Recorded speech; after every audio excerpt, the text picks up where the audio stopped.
વડોદરા જિલ્લામાં સ્થાનિક સ્વરાજ્યની ચૂંટણી 2026 માટે સઘન તૈયારીઓ પૂર્ણ.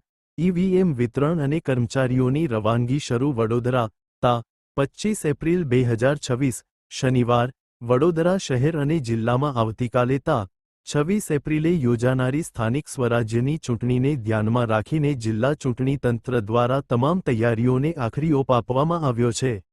સવારે 7મી સાંજના 6 વાગ્યા સુધી યોજાનારી મતદાન પ્રક્રિયા નિર્વિઘ્ન અને પારદર્શક રીતે પાર પડે તે માટે આજે વિવિધ રવાનગી કેન્દ્રો પરથી ચૂંટણીકર્મીઓ તથા ઇલેક્ટ્રોનિક વોટિંગ મશીનો (ઈવીએમ)ની વ્યવસ્થિત રવાનગી કરવામાં આવી હતી. જિલ્લા કલેક્ટર ડો.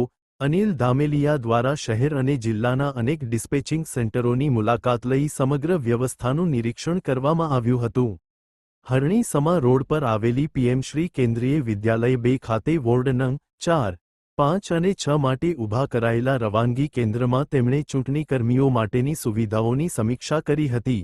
ચૂંટણી સામગ્રીનું વિતરણ રવાનગી કેન્દ્રો પર પ્રિસાઇડિંગ ઓફિસર અને પોલિંગ સ્ટાફને ઈવીએમ મશીન, મતદાર યાદી, મતદાન કુટીર, અવિલોપ્ય શાહી, વિવિધ વૈધાનિક તથા બિન-વૈધાનિક કવર્સ અને જરૂરી સ્ટેશનરીનું વિતરણ કરવામાં આવ્યું હતું.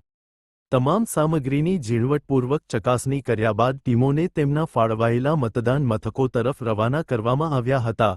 વિવિધ કેન્દ્રો પર કામગીરી. મકરપુરા સ્થિત ભવંસ સ્કૂલ ખાતેના રિસીવિંગ સેન્ટર પરથી વોર્ડ નં. 16-19ના આશરે 240 મતદાન મથકો માટે 14 ટેબલ મારફતે ઈવીએમ તથા અન્ય સામગ્રીનું વિતરણ કરવામાં આવ્યું હતું. ડેપ્યુટી કલેક્ટર વિમલ બરોટના માર્ગદર્શન હેઠળ આ કામગીરી સુચારુ રીતે ચાલી રહી હતી.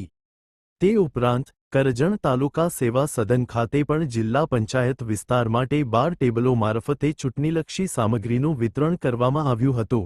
અહીંથી વિવિધ ટીમો ચકાસણી બાદ પોતાના મતદાન કેન્દ્રો તરફ રવાના થઈ હતી. ઉચ્ચ અધિકારીઓ દ્વારા નિરીક્ષણ. દિવાળીપુરા સ્થિત સરકારી નર્સિંગ કોલેજ ખાતે વોર્ડ નં. 7, 8 અને 9 માટે ઈવીએમ ફાળવણી અને રવાનગીની કામગીરીનું નિરીક્ષણ નિવાસી અધિક કલેક્ટર બી.એસ. પટેલ તેમજ ચૂંટણી અધિકારી વી.કે. સાંબળ દ્વારા કરવામાં આવ્યું હતું. અધિકારીઓએ સમગ્ર પ્રક્રિયાની સમીક્ષા કરી જરૂરી માર્ગદર્શન આપ્યું હતું. સુરક્ષા અને વ્યવસ્થા. ચૂંટણી પ્રક્રિયાની વિશ્વસનીયતા જળવાઈ રહે તે માટે તમામ ડિસ્પેચિંગ અને રિસીવિંગ સેન્ટરો પર કડક સુરક્ષા વ્યવસ્થા ગોઠવવામાં આવી હતી. પોલિંગ પાર્ટીઓને જીપીએસ ટ્રેકિંગ સિસ્ટમથી સજ્જ વાહનો મારફતે ચુસ્ત પોલીસ બંદોબસ્ત હેઠળ નિયત રૂટ પર રવાના કરવામાં આવી હતી. ઝોનલ અધિકારીઓ, માઇક્રો ઓબ્ઝર્વર્સ અને સુરક્ષા દળો દ્વારા સતત દેખરેખ રાખવામાં આવી રહી છે. સમગ્ર જિલ્લામાં આયોજન. વડોદરા જિલ્લામાં કુલ 18 ડિસ્પેચિંગ રિસીવિંગ સેન્ટરો મારફતે ચૂંટણી સામગ્રીનું વિતરણ કરવામાં આવ્યું છે, જ્યારે શહેર, નગરપાલિકા અને તાલુકા સ્તરે મળીને કુલ 34 સ્થળોએથી ઈવીએમ ફાળવણી અને રવાનગીની કામગીરી સુવ્યવસ્થિત રીતે પૂર્ણ કરવામાં આવી છે. જિલ્લા ચૂંટણી તંત્ર દ્વારા મુક્ત, નિષ્પક્ષ અને શાંતિપૂર્ણ મતદાન સુનિશ્ચિત કરવા માટે તમામ પ્રકારની પૂર્વ તૈયારીઓ પૂર્ણ કરી દેવામાં આવી છે. હવે આવતીકાલે મતદારો ઉત્સાહભેર મતાધિકારનો ઉપયોગ કરશે તેવી અપેક્ષા વ્યક્ત કરવામાં આવી રહી છે.